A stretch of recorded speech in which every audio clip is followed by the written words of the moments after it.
ಬಲವಂತದ ಕಲ್ಯಾಣ ಭಾಗ 9. ಪ್ಲೀಸ್ ಈ ಸ್ಟೋರಿ ಇಷ್ಟ ಆದರೆ ಸಬ್ಸ್ಕ್ರೈಬ್ ಆಗಿ ಮತ್ತು ಹೈಪ್ ಮತ್ತು ಲೈಕ್ ಮಾಡೋದನ್ನು ಮರಿಬೇಡಿ. ತನ್ನದೇ ಬಿಸ್ನೆಸ್ ಪಾರ್ಟ್ನರ್ ಕೋಟಿ ಹಣ ದ್ರೋಹ ಮಾಡಿದಾನೇನೋ ಸತ್ಯ ಮಲ್ಲಿಕಾ ಸಾಕ್ಷಿ ಸಮೇತ ಮುಂದಿಟ್ಟಾಗ ನಾನಿ ಒಂದು ಕ್ಷಣ ಆಘಾತದಿಂದ ಮೂಕ ವಿಸ್ಮಿತನಾಗ್ತಾನೆ. ಆದರೆ ಆ ಸತ್ಯವನ್ನು ತನಗಿಂತ ಮುಂಚೆ ಹಳ್ಳಿ ಹುಡುಗಿ ಪತ್ತೆ ಹಚ್ಚಿಬಿಡ್ಲಲ್ಲ ಅನ್ನೋ ಅಹಂಕಾರ ಅವನನ್ನು ಒಳಗೊಳಗೆ ಚುಚ್ಚುತ್ತಿತ್ತು. ನಾನಿ ಗಾಂಭೀರ್ಯದಿಂದ ಮತ್ತೆ ತಂದುಕೊಂಡು ಫೈಲ್ ಮೂಗಿಗೆ ಹಿಡಿದು ಸಣ್ಣದಾಗಿ ನಗುತ್ತಾ ಹೇಳ್ತಾನೆ, ಪರವಾಗಿಲ್ಲ.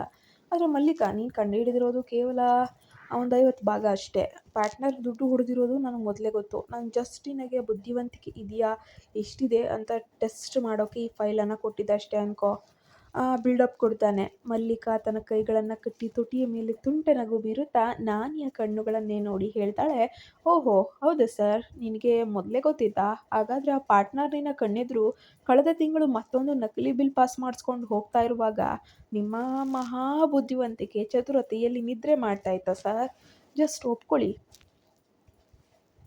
ನಿಮಗಿಂತ ಮುಂಚೆ ಈ ಮಲ್ಲಿಕಾ ಈ ಕಳ್ಳನ ಮುಖವಾಡ ಕಳಚಿದ್ದಾಳೆ ಅಂತ. ಸೊ ಚಾಲೆಂಜ್ನಲ್ಲಿ ಗೆದ್ದಿದ್ದು ರೂಲ್ಸ್ ಪ್ರಕಾರ ನೀವೇ ನನಗೆ ಸರೆಂಡರ್. ವಾಟ್, ನಾನು ನಿನಗೆ ಸರೆಂಡರ್ ಆಗಬೇಕಾ? ಸೊ ನೋ ವೇ ಅಂತ ನಾನು ಕುರ್ಚಿಯಿಂದ ಎದ್ದು ನಿಂತು ಕೋತಿಯ ತರಹ ಕಿಡಿಕಾರಿದ್ದ. ಇಬ್ಬರು ಆಫೀಸ್ ಕ್ಯಾಬಿನ್ ಒಳಗೆ ಸಣ್ಣ ಮಕ್ಕಳ ತರಹ ವಾದ ಮಾಡಲು ಶುರು ಮಾಡಿದ್ರು. ನಾನಿ ಒಂದು ಮಾತು ಹೇಳಿದ್ರೆ ಮಲ್ಲಿಕಾ ಅದಕ್ಕೆ ಕೌಂಟರ್ ಕೊಟ್ಟು ಅವನ ಬಾಯಿಯನ್ನು ಮುಚ್ಚಿಸಿಡ್ತಾ ಇದ್ಲು. ಕೊನೆಗೆ ನಾನಿ ಬೇರೆ ದಾರಿ ಇಲ್ಲದೆ, ಓಕೆ ಫೈನ್, ನೀನು ಗೆದ್ದಿದ್ಯಾ, ಆದರೆ ಇಂದು ನನ್ನ ಆಫೀಸ್ನಲ್ಲಿ ಇಲ್ಲಿ ನಾನೇ ಬಾಸ್ ಎಂದು ಹಠ ಹಿಡಿದು ಕುಳಿತನು. ಹೀಗೆ ದಿನಗಳು ಹುರುಳಿದ್ವು. ಆಫೀಸ್ನಲ್ಲಿ ನಾನಿ ಮತ್ತು ಮಲ್ಲಿಕಾ ನಡುವಿನ ಜಗಳ ದಿನದಿಂದ ದಿನಕ್ಕೆ ಹೆಚ್ಚಾಗ್ತಾನೆ ಹೋಯ್ತೆ ಹೊರತು ನಾನಿ ಅವಳಿಗೆ ಬೇಕಂತಲೇ ಜಾಸ್ತಿ ಕೆಲಸದ ಫೈಲ್ ಕೊಟ್ಟರೆ ಮಲ್ಲಿಕಾ ಅದನ್ನು ಅಚ್ಚುಕಟ್ಟಾಗಿ ಮುಗಿಸಿ ಅವನ ಟೇಬಲ್ ಮೇಲಿಟ್ಟು ಇನ್ನೇನಾದರೂ ಇದೆಯಾ ಬಾಸ್ ಅಂತ ರೇಗಿಸ್ತಾ ಇದ್ಲು. ಇವರಿಬ್ಬರ ಈ ಕೋಳಿ ಜಗಳ ಇಡೀ ಕಚೇರಿಯ ಸಿಬ್ಬಂದಿಗೆ ದೊಡ್ಡ ಮನರಂಜನೆಯಾಗಿ ಹೋಗಿತ್ತು. ಆದರೆ ಈ ಒಂದು ಸ್ಟೋರಿಗೆ ಅಸಲಿ ಟ್ವಿಸ್ಟ್ ಸಿಕ್ಕಿದ್ದೇ ಆವತ್ತು. ಕಂಪನಿಯ ಹೊಸ ಪ್ರಾಜೆಕ್ಟ್ಗಾಗಿ ಬೆಂಗಳೂರಿನಿಂದ ಒಬ್ಬ ಹ್ಯಾಂಡ್ಸಮ್ ಮತ್ತು ಯುವ ಉದ್ಯಮಿ ಅಕ್ಷಯ್ ನಾನಿಯ ಕಚೇರಿಗೆ ಬರ್ತಾರೆ. ಅಕ್ಷಯ್ ತುಂಬ ಸಾಫ್ಟ್ ಮತ್ತು ಹೆಣ್ಮಕ್ಳಿಗೆ ಗೌರವ ಕೊಡುವಂತಹ ಕ್ಯಾರೆಕ್ಟರು. ಮೀಟಿಂಗ್ ರೂಮ್ ಒಳಗೆ ಮಲ್ಲಿಕಾ ತನ್ನ ಪ್ರೆಸೆಂಟೇಷನ್ ಮುಗಿಸಿ ಫೈಲ್ ಹಿಡಿದು ನಿಂತಾಗ ಅಕ್ಷಯ್ ಅವಳ ಬುದ್ಧಿವಂತಿಕೆ ಮತ್ತು ಆ ಸ್ಟೈಲಿಶ್ ಕಣ್ಣುಗಳ ಸೌಂದರ್ಯಕ್ಕೆ ಸಂಪೂರ್ಣವಾಗಿ ಫ್ಲಾಟ್ ಆಗಿ ಹೋಗಿರ್ತಾನೆ. ಅಕ್ಷಯ್ ನಾನಿಯ ಸಮ್ಮುಖದಲ್ಲೇ ಮಲ್ಲಿಕಾಳ ಹತ್ರ ಬಂದು ಅತ್ಯಂತ ಪ್ರೀತಿಯಿಂದ ಕೈಕುಲುಕಿ ಹೇಳಿದನು, ವಾವ್ ಮಲ್ಲಿಕಾ, ನಿಮ್ಮ ಬುದ್ಧಿವಂತಿಕೆ ನಿಜಕ್ಕೂ ಗ್ರೇಟ್.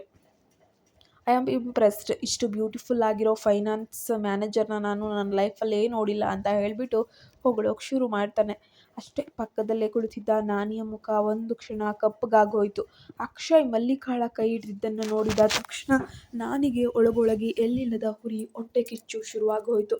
ಅವನು ತನ್ನ ಕೈಯಲ್ಲಿದ್ದ ಪೆನ್ನನ್ನು ಎಷ್ಟು ಗಟ್ಟಿಯಾಗಿ ಹಿಡಿದುಕೊಂಡಂದರೆ ಅದು ಮುರಿದು ಹೋಗುವಷ್ಟರ ಮಟ್ಟಿಗೆ.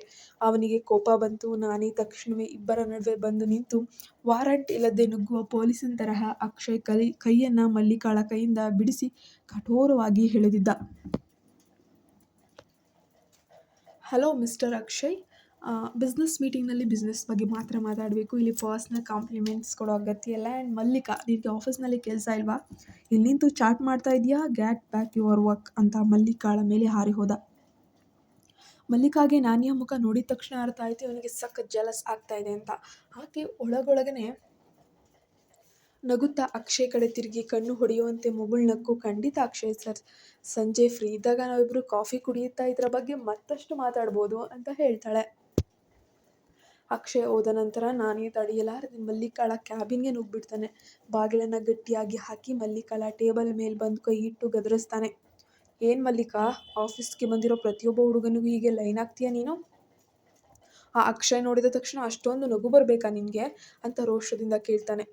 ಮಲ್ಲಿಕಾ ತನ್ನ ಸೀಟಿನಿಂದ ಎದ್ದು ನಾನಿಯ ಮುಖಕ್ಕೆ ತೀರಾ ಹತ್ತಿರ ಬಂದು ಅವರ ಕಣ್ಣುಗಳನ್ನೇ ದಿಟ್ಟಿಸಿ ತುಂಟತನದಿಂದ ಕೇಳಿದ್ಲು, ಯಾಕೆ ನಾನಿ ಸರ್, ಆ ಅಕ್ಷಯ್ನನ್ನು ಹೊಗಳಿದ್ರೆ ನನ್ನ ಜೊತೆ ಕಾಫಿಗೆ ಬಂದುಬಿಟ್ರೆ ನಿಮಗೆ ಯಾಕೆ ಇಷ್ಟೊಂದು ಹುರಿ ಆಗ್ತಾ ಇದೆ? ನಿಮ್ಮ ಹೊಟ್ಟೆ ಯಾಕೆ ಹೀಗೆ ಉರಿತಿದೆ ಅಂತ ನನಗೊತ್ತು ಸರ್ ಅಂತ ಮಲ್ಲಿಕಾ ಇಷ್ಟೊಂದು ಹತ್ತಿರ ಬಂದು ನೇರವಾಗಿ ಕೇಳಿದ ತಕ್ಷಣ ನಾನಿಯ ಹೃದಯದ ಬಡಿತ ಅನ್ನೋದು ಜೋರಾಗುತ್ತೆ.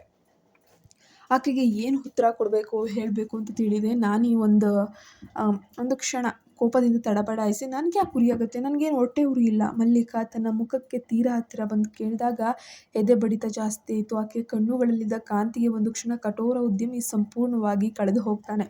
ಅದರ ತಕ್ಷಣವೇ ತನ್ನ ಗಾಂಭೀರ್ಯವನ್ನು ತಂದುಕೊಂಡು 2 ಹೆಜ್ಜೆ ಹಿಂದಕ್ಕೆ ಸರಿದು ಕೋಪದ ನಾಟಕ ಆಡುತ್ತಾ ಹೇಳ್ತಾನೆ, ಹಲೋ ಮಿಸ್ ಮಲ್ಲಿಕಾ, ನನಗೇನು ಉರಿ ಆಗ್ತಾ ಇಲ್ಲ. ಅದು ನೀನು ನನ್ನ ಕಂಪನಿಯ ಮ್ಯಾನೇಜರ್. ಇಲ್ಲಿಗೆ ಬರೋ ಕ್ಲೈಂಟ್ಸ್ಗಳ ಜೊತೆ ನೀನು ಹೀಗೆ ಹಲ್ಕಿಸಿತಾ ನಿಂತ್ಕೊಂಡ್ರೆ ರೆಪ್ಯುಟೇಷನ್ ನಮ್ದು ಹಾಳಾಗುತ್ತೆ.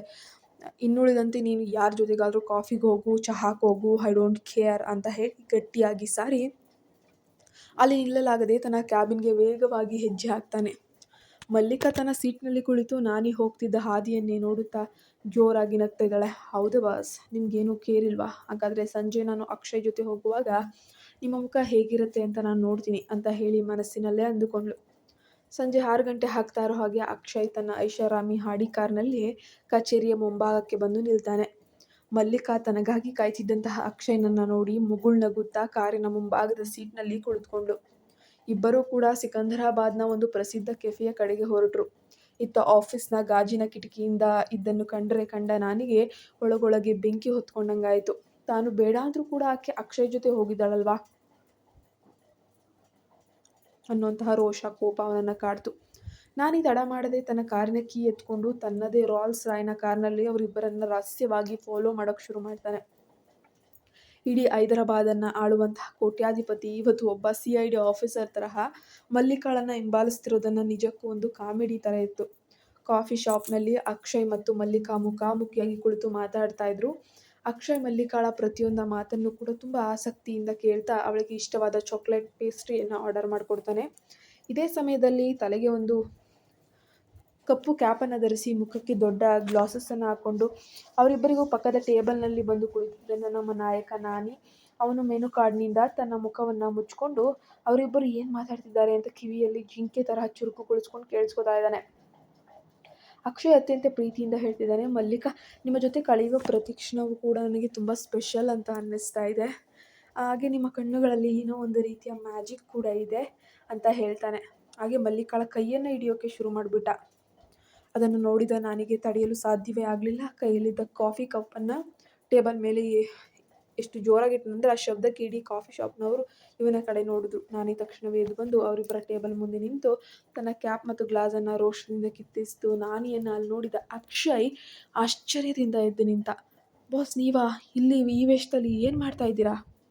ನಾನೇ ತಡಬಡಾಯಿಸ್ತಾ, ಅದು ನಾನು ಜಸ್ಟ್ ಬಿಸ್ನೆಸ್ ಮೀಟಿಂಗ್ಗೆ ಅಂತ ನನ್ನ ಈ ಕಡೆ ಬಂದೆ, ಆಮೇಲೆ ಇಬ್ಬರು ಇಲ್ಲಿರೋದನ್ನು ನೋಡಿ ಬಂದೆ ಅಂತ ಸುಳ್ಳು ಹೇಳಿ ಮಲ್ಲಿಕಾಳ ಪಕ್ಕದಲ್ಲೇ ಇದ್ದ ಸೀಟ್ನಲ್ಲಿ ಬಲವಂತವಾಗಿ ನುಗ್ಗಿ ಕುಳಿತುಕೊಂಡ್ಬಿಟ್ಟ. ಮಲ್ಲಿಕಾ ನಗುವನ್ನು ತಡೆಯಲಾರದೆ ತನ್ನ ತುಟಿಯನ್ನು ಕಚ್ಕೊಂಡ್ಳು. ನಾನಿ ಅಕ್ಷಯ್ ಕಡೆ ತಿರುಗಿ, ಮಿಸ್ಟರ್ ಅಕ್ಷಯ್, ಮಲ್ಲಿಕಾಗೆ ಚಾಕ್ಲೇಟ್ ಪೇಸ್ಟ್ರಿ ಅಂದರೆ ಇಷ್ಟನೇ ಇಲ್ಲ. ಅವಳಿಗೆ ಬಟರ್ ಸ್ಕಾಚ್ ಅಂದರೆ ಇಷ್ಟ ಅಲ್ವಾ ಮಲ್ಲಿಕಾ ಎಂದು ಅಧಿಕಾರದಿಂದ ಕೇಳಿದ. ಅಸಲಿಗೆ ಮಲ್ಲಿಕಾಳಿಗೆ ಏನಿಷ್ಟ ಅಂತ ನನಗೂ ಗೊತ್ತಿರಲಿಲ್ಲ. ಆದರೆ ಅಕ್ಷಯ್ ಕೊಟ್ಟಿದ್ದನ್ನು ತಪ್ಪಿಸ್ಬೇಕು ಅನ್ನೋದು ಅವನ ಪ್ಲ್ಯಾನ್ ಆಗಿತ್ತು. ಮಲ್ಲಿಕಾ ತುಂಟತನದಿಂದ ನಾನಿಯ ಕಾಲೆಳೆಯೋಕ್ಕೆ ಶುರು ಮಾಡ್ತಾಳೆ. ಇಲ್ಲ ಸರ್, ಚಾಕ್ಲೇಟ್ ಅಂದ್ರೇ ತುಂಬ ಇಷ್ಟ. ಅಕ್ಷಯ್ ಸರ್ಗೆ ನನ್ನ ಟೇಸ್ಟ್ ತುಂಬ ಚೆನ್ನಾಗಿ ಗೊತ್ತಿದೆ. ಅದನ್ನು ಕೇಳಿ ನಾನಿಯ ಮುಖ ಸಣ್ಣದಾಯಿತು. ಇಡೀ ಸಂಜೆ ನಾನಿ ಅವರಿಬ್ಬರನ್ನ ನಡುವೆ ಶಿವಪೂಜೆಯಲ್ಲಿ ಕರಡಿ ಬಿಟ್ಟ ಹಾಗೆ ಅಕ್ಷಯ್ ಏನಾದರೂ ಮಾತಾಡಿದ್ರೆ ಅದಕ್ಕೆ ಉಲ್ಟಾ ಕೌಂಟರ್ ಕೊಡುತ್ತಾ ಕೋತಿ ಥರ ಕಿತ್ತಾಡ್ತಾ ಇದ್ದಾನೆ. ಕೊನೆಗೆ ಸಹಿಸಿದ ಅಕ್ಷಯ್, ಓಕೆ ಮಲ್ಲಿಕಾ, ನಾನು ನಾಳೆ ಆಫೀಸ್ನಲ್ಲಿ ಸಿಗ್ತೀನಿ ಅಂತ ಹೇಳಿ ಅಲ್ಲಿಂದ ಹೊರಟೇ ಹೋಗ್ತಾನೆ. ಅಕ್ಷಯ್ ಹೋದ ತಕ್ಷಣ ಕಾಫಿ ಶಾಪ್ನಿಂದ ಹೊರಗೆ ಬಂದಂತಹ ನಾನಿ ಮಲ್ಲಿಕಾಳ ಕೈಯನ್ನು ಗಟ್ಟಿಯಾಗಿ ಹಿಡಿದು ತನ್ನ ಕಾರಿನ ಕಡೆಗೆ ಎಳೆದೊಯ್ದ.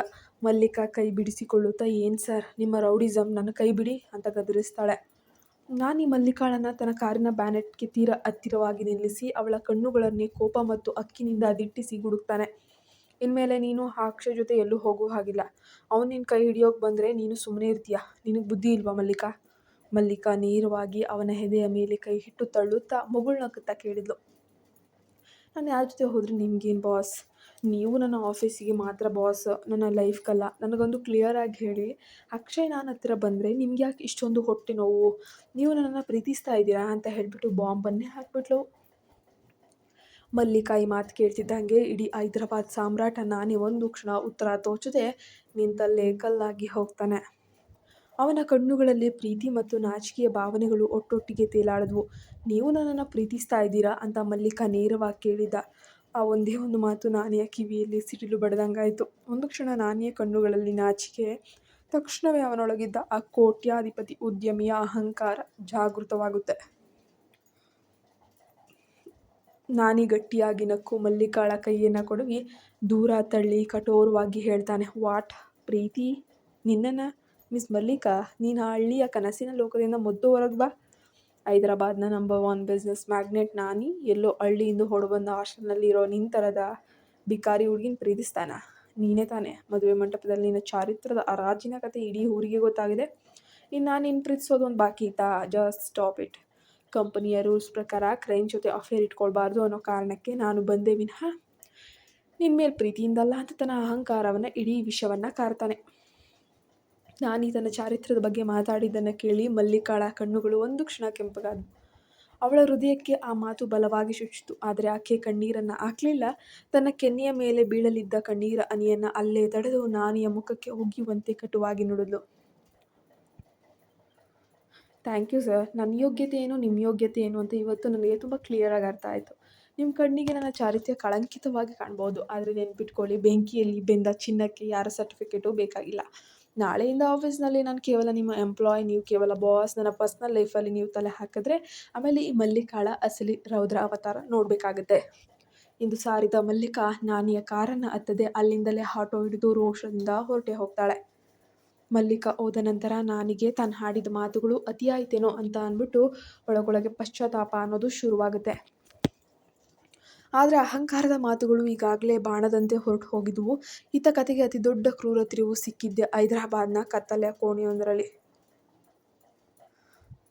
ಮದುವೆ ಮುರಿದು ಬಿದ್ದು ಇಡೀ ಸಮಾಜದ ಮುಂದೆ ಮುಖ ತೋರಿಸಲಾಗದೆ ಹುಚ್ಚಿಯಾಗಿದ್ದ ಸಾಧನ ಮತ್ತು ಬಿಸ್ನೆಸ್ ಲೂಟಿ ಮಾಡಿ ಬಯಲಾಗಿ ಜೈಲಿಗೆ ಹೋಗುವ ಭಯದಲ್ಲಿದ್ದ ಅವಳ ಅಣ್ಣ ಇಬ್ಬರೂ ಕೂಡ ಮಲ್ಲಿಕಾಳನ್ನ ಮುಗಿಸ್ಲೇಬೇಕು ಅಂತ ಹೇಳಿ ಭೀಕರ ರಹಸ್ಯ ಸ್ಕೆಚ್ ಹಾಕ್ತಾ ಇದ್ದಾರೆ.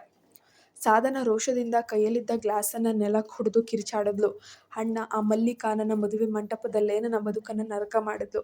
ಅವಳು ಜೀವಂತವಾಗಿ ಇರಲೇಬಾರದು, ಅವಳನ್ನು ಹೈದರಾಬಾದ್ನ ಬೀದಿಯಲ್ಲೇ ಹೆಣ ಮಾಡಬೇಕು ಅಂತ ಹೇಳಿದ್ಲು. ಅವಳ ಅಣ್ಣ ಕ್ರೂರವಾಗಿ ನಕ್ಕು ಹೈದರಾಬಾದ್ನ ಭೂಗತ ಲೋಕದ ರೌಡಿ ಶೀಟರ್ ಭೈರವನಿಗೆ ಫೋನ್ ಮಾಡ್ತಾನೆ. ಕೋಟಿ ಹಣದ ಸುಪಾರಿ ಕೊಟ್ಟು ಮಲ್ಲಿಕಾಳನ್ನ ಆಫೀಸ್ನಿಂದ ಹಾಸ್ಟೆಲ್ಗೆ ಹೋಗುವ ದಾರಿಯಲ್ಲೇ ಆಕ್ಸಿಡೆಂಟ್ ಮಾಡಿ ಮುಗಿಸುವಂತೆ ಆರ್ಡರ್ ಕೂಡ ಕೊಡ್ತಾನೆ. ಮಾರನೇ ದಿನ ಆಫೀಸ್ನಲ್ಲಿ ಮಲ್ಲಿಕಾ ಮತ್ತು ನಾನಿ ನಡುವೆ ಮೌನದ ಯುದ್ಧ ಶುರುವಾಗಿತ್ತು. ಇಬ್ಬರು ಕೂಡ ಒಬ್ಬರ ಮುಖ ಒಬ್ಬರು ನೋಡ್ತಿರ್ಲಿಲ್ಲ. ಮಲ್ಲಿಕಾ ಕೇವಲ ಫೈಲ್ ತಂದು ಟೇಬಲ್ ಮೇಲಿಟ್ಟು ಹೋಗ್ತಾ ಇದ್ಲು. ನಾನಿ ಅವಳನ್ನು ಮಾತನಾಡಿಸಲು ಪ್ರಯತ್ನಿಸಿದ್ರು ಕೂಡ ಆಕೆ ಕಲ್ಲು ಬಂಡೆಯಂತೆಯೇ ನಿಲ್ತಾ ಇದ್ಲು. ಸಂಜೆ 7 ಗಂಟೆ ಆಫೀಸ್ ಮುಗಿಸಿ ಮಲ್ಲಿಕಾ ಒಂಟಿಯಾಗಿ ಹಾಸ್ಟೆಲ್ ಕಡೆಗೆ ನಡ್ಕೊಂಡು ಹೋಗ್ತಾ ಇದ್ಲು. ರಸ್ತೆ ಸಂಪೂರ್ಣವಾಗಿ ನಿರ್ಜನವಾಗಿತ್ತು. ಇದೇ ಸಮಯಕ್ಕಾಗಿ ಕಾಯ್ತಿದ್ದ ಭೈರವನ ಗ್ಯಾಂಗ್ ಒಂದು ದೊಡ್ಡ ಕಪ್ಪು ಬಣ್ಣದ ಟ್ರಕ್ಕನ್ನು ಅತ್ಯಂತ ವೇಗವಾಗಿ ಹೆಡ್ಲೈಟ್ ಆಫ್ ಮಾಡಿ ಮಲ್ಲಿಕಾಳ ಕಡೆಗೆ ಚಲಾಯಿಸ್ಕೊಂಡು ಬಂದರು. ಮಲ್ಲಿಕಾ ರಸ್ತೆ ತಿರುವಿನಲ್ಲಿ ನಡೀತಾ ಇದ್ದಾಗೇನೆ ಇದ್ದಕ್ಕಿದ್ದಂತೆ ಆ ಲಾರಿ ಅವಳ ಕಡೆಗೆ ಯಮನಂತೆ ನುಗ್ಗಿ ಬಂದಿತ್ತು. ಮಲ್ಲಿಕಾ ತಿರುಗಿ ನೋಡುವಷ್ಟರಲ್ಲೇ ಲಾರಿ ಅವಳ ತೀರ ಹತ್ರ ಬಂದ್ಬಿಡ್ತು. ಸಾವು ಅವಳ ಕಣ್ಣೆದುರೇ ನಿಂತಿತ್ತು. ಆ ಭೀಕರ ಕ್ಷಣದಲ್ಲಿ ಮತ್ತೊಂದು ಕಡೆಯಿಂದ ಸಿಡಿಲಿನ ವೇಗದಲ್ಲಿ ನಾನಿಯ ರೋಲ್ಸ್ ರಾಯ್ ಕಾರು ಬಂದು ಅಡ್ಡಲಾಗಿ ಡಿಕ್ಕಿ ಹೊಡೆದಿದೆ. ದಡಾರನೆ ಇಡೀ ರಸ್ತೆಯಲ್ಲಿ ದೊಡ್ಡ ಸ್ಫೋಟದ ಶಬ್ದ ಕೇಳಿಸ್ತು. ನಾನಿ ತನ್ನ ಜೀವದ ಹಂಗು ತೊರೆದು ಮಲ್ಲಿಕಾಳನ್ನು ರಕ್ಷಿಸೋಕೆ ತನ್ನ ಕಾರನ್ನೇ ಲಾರಿಗೆ ಗುದ್ದಿದ್ದ. ಲಾರಿಯಲ್ಲಿದ್ದ ರೌಡಿಗಳು ಗಾಬರಿಯಾಗಿ ಲಾರಿಯನ್ನೇ ಅಲ್ಲೇ ಬಿಟ್ಟು ಹೋದ್ರು. ಆ ಒಂದು ರಭಸಕ್ಕೆ ಆ ರೋಲ್ಸ್ ರಾಯ್ ಕಾರ್ ಮುಂಭಾಗ ಸಂಪೂರ್ಣವಾಗಿ ನುಜ್ಜುಗೊಜ್ಜಾಗೋಯಿತು. ನಾನಿಯ ತಲೆಯಿಂದ ರಕ್ತ ಧಾರೆ ಏರಿತು. ಅವನು ಪ್ರಜ್ಞೆ ಕಳೆದುಕೊಂಡು ಸೀಟಿನ ಮೇಲೆ ವಾಲಿ ಬಿದ್ದ. ಮಲ್ಲಿಕಾ ಆಘಾತದಿಂದ ಕಿರ್ಚಾಡುತ್ತಾ ಓಡ್ಬಂದ್ಲು. ಸರ್ ಕಣ್ಬಿಡಿ ಅಂತ ಕಾರಿನ ಬಾಗಿಲನ್ನು ತೆರೆಯಲು ಪ್ರಯತ್ನಿಸಿದ್ಲು. ಅಹಂಕಾರದ ಮಾತುಗಳಾಡಿದ ನಾನಿ ಇವತ್ತು ತನ್ನ ಜೀವ ಉಳಿಸಲು ಸಾವು ಬದುಕಿನ ನಡುವೆ ಹೋರಾಡ್ತಿರೋದು ನೋಡಿ ಮಲ್ಲಿಕಾಳ ಇಡೀ ಜಗತ್ತೇ ಒಂದು ಕ್ಷಣ ಸ್ತಬ್ಧವಾಗೋಯ್ತು. ನಾನೇ ಸರ್ ಕಣ್ಬಿಡಿ ಪ್ಲೀಸ್, ಏನೂ ಆಗಿಲ್ಲ, ಒಂದು ಮಾತು ಹೇಳಿ ಸರ್. ಮಲ್ಲಿಕಾಳ ಆರ್ತನಾದ ಆ ಕತ್ತಲ ರಸ್ತೆಯಲ್ಲಿ ಪ್ರತಿಧ್ವನಿಸ್ತಿತ್ತು. ಅಹಂಕಾರದಿಂದ ಚುಚ್ಚಿದ ಅದೇ ನಾನಿ ಇವತ್ತು ತನ್ನ ಜೀವ ಉಳಿಸೋಕೆ ರಕ್ತದ ಮಡುವಿನಲ್ಲಿ ಬಿದ್ದಿರೋದು ಮಲ್ಲಿಕಾಳಿಗೆ ತಡೆದುಕೊಳ್ಳೋಕ್ಕೆ ಸಾಧ್ಯ ಆಗಲಿಲ್ಲ. ಆಕೆ ತನ್ನ ಕೈಗಳಿಂದಲೇ ಕಾರಿನ ನಜ್ಜುಗುಜ್ಜಾದ ಬಾಗಿಲನ್ನು ಬಲವಂತವಾಗಿ ಎಳೆದು ತೆಗೆದು ರಕ್ತಸಿಕ್ತವಾಗಿದ್ದ ನಾನಿಯ ತಲೆಯನ್ನು ತನ್ನ ಮಡಿಲಿಗೆ ಹಾಕ್ಕೊಂಡ್ಳು. ಅವಳ ಕಣ್ಣೀರು ನಾನಿಯ ಮುಖದ ಮೇಲಿದ್ದ ರಕ್ತದ ಕಲೆಗಳನ್ನು ತುಳಿತಾ ಇತ್ತು. ತಡ ಮಾಡದೆ ಮಲ್ಲಿಕಾ ದಾರಿಯಲ್ಲಿ ಹೋಗ್ತಿದ್ದ ಆಟೋದವರ ಸಹಾಯದಿಂದ ನಾನಿಯನ್ನು ಹೈದರಾಬಾದ್ನ ಸಿಟಿ ಆಸ್ಪತ್ರೆಗೆ ದಾಖಲಿಸಿದ್ರು. ICU ಹೊರಗೆ ಮಲ್ಲಿಕಾ ದಿಕ್ಕು ತೋಚದೆ ನಿಂತಿದ್ದಾಗ ಸುದ್ದಿ ತಿಳಿದ ನಾನಿಯ ತಾಯಿ ರಾಜಮಾತೆಯಂತೆ ಆಸ್ಪತ್ರೆಗೆ ಧಾವಿಸಿ ಬಂದರು. ಮಗನ ಸ್ಥಿತಿಯನ್ನು ಕಂಡು ಕಣ್ಣೀರು ಹಾಕಿದ್ದ ಆಕೆ ಪಕ್ಕದಲ್ಲಿ ರಕ್ತದ ಕಲೆಗಳೊಂದಿಗೆ ನಿಂತಿದ್ದ ಮಲ್ಲಿಕಾಳನ್ನು ನೋಡಿ ರೋಷದಿಂದ ನಡುಗಿದ್ರು. ಮಲ್ಲಿಕಾಳ ಹತ್ತಿರ ಬಂದು ಅವಳ ಹೆಗಲನ್ನು ಹಿಡಿದು ತಳ್ಳಿ ಕಠೋರವಾಗಿ ಹೇಳಿದ್ರು, ಯಾರು ನೀನು? ನನ್ನ ಮಗನ ಬದುಕಿಗೆ ಬಂದ ಶಾಪ. ಯಾವತ್ತಿನಿಂದ ನೀನು ನಮ್ಮ ಆಫೀಸ್ಗೆ ಕಾಲಿಟ್ಟಿಯೋ ಅಂದಿನಿಂದ ನನ್ನ ಮಗನಿಗೆ ನೆಮ್ಮದಿ ಇಲ್ಲ. ನಿನ್ನ ಸವಾಲು, ನಿನ್ನ ಅಹಂಕಾರ, ನಿನ್ನ ಜಗಳ. ನನ್ನ ಮಗ ಸಾವು ಬದುಕಿನ ನಡುವೆ ಹೋರಾಡ್ತಿದ್ದಾನೆ. ಇನ್ಮೇಲೆ ನೀನು ನನ್ನ ಮಗನ ಕಣ್ಣೆದುರು ಕಾಣಿಸ್ಬಾರ್ದು. ಗೆಟ್ ಔಟ್ ಫ್ರಮ್ ಯಾ ಅಂತ ಹೇಳಿ ಆಸ್ಪತ್ರೆ ಸಿಬ್ಬಂದಿ ಮುಖದ ಮುಂದೆ ಮಲ್ಲಿಕಾಳನ್ನು ಆಚೆ ನೂಕಿದ್ರು. ಮಲ್ಲಿಕಾ ತಾಯಿಯ ಆಕ್ರೋಶಕ್ಕೆ ಮೌನವಾಗಿ ತಲೆ ತಗ್ಗಿಸಿದ್ಲು. ಆದರೆ ಅವಳ ಮನಸ್ಸಿನಲ್ಲಿ ಕಣ್ಣೀರಿರಲಿಲ್ಲ, ಬದಲಿಗೆ ದಗದಗಿಸುವ ಸೇಟಿನ ಜ್ವಾಲೆ ಇತ್ತು. ಈ ಆಕ್ಸಿಡೆಂಟ್ ಆಕಸ್ಮಿಕವಲ್ಲ, ಇದು ತನ್ನನ್ನು ಮುಗಿಸಲು ನಡೆದ ಪಕ್ಕಾ ಸ್ಕೆಚ್. ಇದರ ಹಿಂದೆ ಇರೋದು ಆ ಕಪಟಿ ಸಾಧನ ಮತ್ತು ಅವಳ ಅಣ್ಣನೇ ಎಂಬ ಸತ್ಯ ಮಲ್ಲಿಕಾಗೆ 100ಕ್ಕೆ 100 ಖಾತ್ರಿಯಾಗುತ್ತೆ. ಸಾಧನ, ಅಂದು ನನ್ನ ಚಾರಿತ್ರ್ಯಕ್ಕೆ ಬೆಂಕಿ ಹಚ್ಚಿ ಊರು ಬಿಡುವಂತೆ ಮಾಡಿದ್ದೆ. ಇಂದು ನನ್ನನ್ನು ಕೊಲ್ಲಲು ಹೋಗಿ ನನ್ನ ಜೀವ ಉಳಿಸಿದ ಒಬ್ಬ ನಿರಪರಾಧಿ ರಕ್ತ ಹರಿಯುವಂತೆ ಮಾಡಿದ್ದೀಯ ಅಲ್ವಾ? ನನ್ನ ಕಣ್ಣೀರನ್ನು ಮಾತ್ರ ನೋಡಿದ್ದೆ. ನಿನಗೆ ಈ ಸಿಂಹಣಿಯ ರೌದ್ರಾವತಾರ ಹೇಗಿರುತ್ತೆ ಅಂತ ಇವತ್ತೇ ತೋರಿಸ್ತೀನಿ ಎಂದು ಶಪಥ ಮಾಡಿದ ಮಲ್ಲಿಕಾ ನೇರವಾಗಿ ಸಿಕಂದರಾಬಾದ್ನ ಪೊಲೀಸ್ ಸ್ಟೇಷನ್ಗೆ ಹೋಗದೆ ಭೈರವನ ಗ್ಯಾಂಗ್ ಬಿಟ್ಟು ಹೋಗಿದ್ದ ಆ ಲಾರಿಯ ನಂಬರ್ ಪ್ಲೇಟ್ ಹಿಡಿದು ತಾನೇ ಅಖಾಡಕ್ಕಿಳಿದ್ಲು. ಆಕೆ ತನ್ನ ಹಳೆಯ ಮೇಕಪ್ ಬಾಕ್ಸನ್ನು ಹೊರತೆಗೆದ್ಲು. ಆದರೆ ಆ ಬಾರಿ ಆಕೆ ಮಾಡಿಕೊಂಡಿದ್ದು ಮಾಡರ್ನ್ ಹುಡುಗಿಯ ಅಲಂಕಾರವಲ್ಲ, ರೌಡಿಗಳನ್ನೇ ಬೆಚ್ಚಿ ಬೀಳಿಸುವಂತಹ ಒಬ್ಬ ಕಟುಕ ಲೇಡಿ ಡಾನ್ ತರಹದ ವೇಷ. ಕಣ್ಣಿಗೆ ಡಾರ್ಕ್ ಕಾಡಿಗೆ, ಕೈಯಲ್ಲಿ ಒಂದು ಕಬ್ಬಿಣದ ರಾಡ್ ಹಿಡಿದು ಭೈರವನ ಅಡಗು ತಾಣವಾಗಿದ್ದ ಹೈದರಾಬಾದ್ನ ಹಳೆಯ ಗೋದಾಮಿಗೆ ಒಂಟಿಯಾಗಿ ನುಗ್ಗಿದ್ಲು. ಗೋದಾಮಿನ ಒಳಗಡೆ ಭೈರವ ಮತ್ತು ಅವನ 5-6 ಜನ ರೌಡಿಗಳು ಕುಳಿತು ತಮ್ಮ ಪಾಡಿಗೆ ತಾವು ಏನೋ ಪಾನ ಮಾಡ್ತಾ ಇದ್ರು. ಮಗ, ಆ ಬಾಸ್ ನಾನಿ ಮಧ್ಯೆ ಬಂದು ಸತ್ತು ಹೋದ, ಆ ಹುಡುಗಿ ಮಲ್ಲಿಕಾ ಬಚಾವಾಗ್ಬಿಡ್ಲು ಅಂತ ಮಾತಾಡ್ಕೊಳ್ತಾ ಇದ್ರು. ಇದ್ದಕ್ಕಿದ್ದಂತೆ ಗೋದಾಮಿನ ಕಬ್ಬಿಣದ ಬಾಗಿಲು ಜೋರಾಗಿ ತೆರೆದುಕೊಳ್ಳುತ್ತೆ. ಧೂಳಿನ ನಡುವಿನಿಂದ ಕೈಯಲ್ಲಿದ್ದ ರಾಡು ಹಿಡಿದು ಸಿಂಹಿಣಿಯಂತೆ ನಡೆದು ಬರ್ತಿದ್ದ ಮಲ್ಲಿಕಾಳನ್ನ ನೋಡಿ ರೌಡಿಗಳು ದಂಗಾಗಿ ಹೋಗ್ತಾರೆ. ಭೈರವ ಗಟ್ಟಿಯಾಗಿ ನಕ್ಕು, ಯಾರೇ ನೀನು? ಇಲ್ಲಿಗೆ ಸಾವು ಹುಡ್ಕೊಂಡು ಬಂದ್ಯಾ ಅಂತ ಎದ್ದು ನಿಲ್ತಾನೆ. ಮಲ್ಲಿಕಾ ಒಂದು ಕ್ಷಣವೂ ತಡ ಮಾಡದೆ ಕೈಯಲ್ಲಿದ್ದ ರಾಡನ್ನ ಭೈರವನ ಮುಂದಿದ್ದ ಟೇಬಲ್ ಮೇಲೆ ಎಷ್ಟು ಜೋರಾಗಿ ಅಪ್ಪಳಿಸಿದ್ಲೋ ಆ ಹೊಡೆತಕ್ಕೆ ಅಲ್ಲಿದ್ದ ಲಿಕ್ಕರ್ ಬಾಟಲಿಗಳೆಲ್ಲ ಪುಡಿಯಾಗಿ ನಜ್ಜುಗುಜ್ಜಾಗಿ ಹೋದ್ವು. ಅವಳು ಭೈರವನ ಕಾಲರನ್ನು ಹಿಡಿದು ರಾಡನ್ನು ಅವನ ಕುತ್ತಿಗೆಗಿಟ್ಟು ಸಿಂಹಿಣಿಯಂತೆ ಗರ್ಜಿಸಿದಾಳೆ. ಲೇ ಭೈರವ, ನನ್ನನ್ನು ಮುಗ್ಸೋಕೆ ನಿನಗೆ ಸುಪಾರಿ ಕೊಟ್ಟ ಆ ಸಾಧನ ಮತ್ತು ಅವಳ ಅಣ್ಣ ಎಲ್ಲಿದ್ದಾರೆ ಅಂತ ಮರ್ಯಾದೆಯಿಂದ ಬಾಯ್ಬಿಡೋ, ಇಲ್ಲಾಂದ್ರೆ ಇವತ್ತು ನಿನ್ನ ಈ ರೌಡಿಸಮ್ನ ಹಿಂದೆ ಗೋದಾಮಿನಲ್ಲೇ ಊದು ಹಾಕ್ಬಿಡ್ತೀನಿ. ಮಲ್ಲಿಕಾಳ ಕಣ್ಣುಗಳಲ್ಲಿದ್ದ ಬೇಕರ ರೌದ್ರಾವತಾರ ಮತ್ತು ಅವಳ ಕೈಯಲ್ಲಿದ್ದ ಶಕ್ತಿ ನೋಡಿ ಇಡೀ ಹೈದರಾಬಾದನ್ನು ನಡುಗಿಸುವಂತಹ ರೌಡಿ ಭೈರವನಿಗೂ ಮೊದಲ ಬಾರಿಗೆ ಪ್ಯಾಂಟ್ನಲ್ಲಿ ಮೂತ್ರ ವಿಸರ್ಜನೆ ಆಗುವಷ್ಟು ಭಯವಾಗಿತ್ತು. ಅವನು ನಡುಗುತ್ತಾ ಕೈ ಮುಗಿದು ಹೇಳಿದ್ದ, ಅಮ್ಮ ತಾಯಿ, ನನ್ನ ಕ್ಷಮಿಸ್ಬಿಡು. ನನಗೆ ಸುಪಾರಿ ಕೊಟ್ಟದ್ದು ಸಾಧನ ಮತ್ತು ಅವಳ ಅಣ್ಣನೇ. ಅವರಿಬ್ಬರು ಈಗ ಸಿಕಂದರಾಬಾದ್ನ ಹೋಟೆಲ್ ಒಂದರಲ್ಲಿ ಪಾಸ್ಪೋರ್ಟ್ ರೆಡಿ ಮಾಡಿಕೊಂಡು ದೇಶ ಬಿಟ್ಟು ಹೊರಡೋಕೆ ಪ್ಲಾನ್ ಮಾಡ್ತಾ ಇದ್ದಾರೆ ಎಂದು ಅಸಲಿ ಸತ್ಯವನ್ನೇ ಕಾರ್ತಾನೆ. ಸಾಧನ ದೇಶ ಬಿಟ್ಟು ಹೊರಡೋಗಲು ಪ್ಲಾನ್ ಮಾಡಿದ್ದಾಳೆ ಅನ್ನೋ ವಿಷಯ ತಿಳಿದಿದ್ದ ಹಾಗೆ ಮಲ್ಲಿಕಾ ಭೈರವನನ್ನ ನೆಲಕ್ಕೆ ತಳ್ಳಿ ರೋಷದಿಂದ ಹೋಟೆಲ್ ಕಡೆಗೆ ಹೆಜ್ಜೆ ಇಟ್ಟಿದ್ಲು. ಇತ್ತ ಆಸ್ಪತ್ರೆಯಲ್ಲಿ ಪ್ರಜ್ಞೆ ಕಳೆದುಕೊಂಡಿದ್ದಂತಹ ನಾನಿ ಮೆಲ್ಲನೆ ಕಣ್ಬಿಟ್ಟಿದ್ದಾನೆ. ಅವನ ತಾಯಿ ತಕ್ಷಣವೇ ಅವನ ಕೈ ಹಿಡಿದು ಕಣ್ಣೀರನ್ನು ಹಾಕಿದ್ರು. ನಾನಿ ಕಣ್ಣು ಬಿಡದಂತೆ ಮೊದಲು ಕೇಳಿದ್ದ ಮಾತು, ಅಮ್ಮ, ಮಲ್ಲಿಕಾ ಎಲ್ಲಿದ್ದಾಳೆ, ಹೇಗಿದ್ದಾಳೆ, ಅವಳಿಗೆ ಏನೂ ಆಗಿಲ್ಲ ತಾನೆ ಅಂತ ಗಾಬರಿಯಿಂದ ಕೇಳ್ತಿದ್ದಾನೆ. ಮಗ ಸಾವು ಬದುಕಿನ ನಡುವೆ ಇದ್ದಾಗಲೂ ಕೂಡ ಹಳ್ಳಿ ಹುಡುಗಿ ಹೆಸರನ್ನೇ ಜಪಿಸುತ್ತಿರುವುದು ನೋಡಿ ತಾಯಿ ಆಶ್ಚರ್ಯದಿಂದ ಇದನ್ನೆಲ್ಲ ಕೇಳ್ತಿದ್ದಾಗ ಅಮ್ಮ ದಿಗ್ಭ್ರಮೆಯಾಗಿ ಗಾಬರಿ ಆಗ್ಬಿಡ್ತಾಳೆ. ನೋಡೋಣ ಮುಂದಿನ ಭಾಗದಲ್ಲಿ ಏನಾಗುತ್ತೆ ಅಂತ. ನೀವಿನ್ನೂ ನಮ್ಮ ಚಾನಲ್ಗೆ ಸಬ್ಸ್ಕ್ರೈಬ್ ಆಗಿಲ್ಲ ಅಂದರೆ ಪ್ಲೀಸ್ ಸಬ್ಸ್ಕ್ರೈಬ್ ಆಗಿ. ಮುಂದಿನ ಭಾಗದಲ್ಲಿ ಏನಾಗಬೇಕು ನಿಮ್ಮ ಅಭಿಪ್ರಾಯವನ್ನು ದಯವಿಟ್ಟು ತಿಳಿಸಿ.